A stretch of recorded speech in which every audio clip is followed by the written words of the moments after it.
За да се сопре криминалот со тендерите, итно ќе се менува законот за јавни набавки. Досегашните анализи покажале дека во овој дел и тоа како се правеле малверзации, истакна министерот за финансии Драган Тевдовски денес од Штип.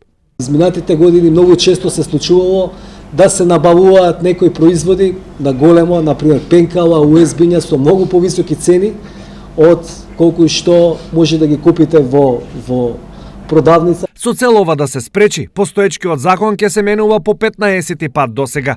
Крајната цел е тендерите да бидат транспарентни и по европски терк. Прво, да имаме транспарентност, имаме решенија кои што ќе постават систем кој што ќе биде отворен за јавноста да може да го гледа. Исто така, намерата на законот според укажувањата на експертите на Сигма и Европската Унија е и да ја подобри ефикасноста и потоа да ги направи по брзи процедурите.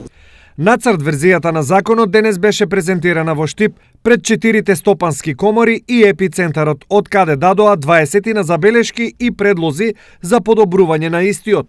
Една од најважните работи според нив е во делот на објавување на планот за набавките. Начинот на менувањето на планот за набавки треба да биде регулиран. Со други зборови, дека да не се деси да денеска го смениме планот за набавки, а утре да спроведеме постапката. Во тој случај поентата на планот за набавки комплетно се губи. Значи, нашата цел е да, доколку имаме обврска да планот за набавки биде ставен и се објави, да неговото менување биде прво регулирано, како тој може да се менува, и второ, да промената на планот за набавки биде со некој рок.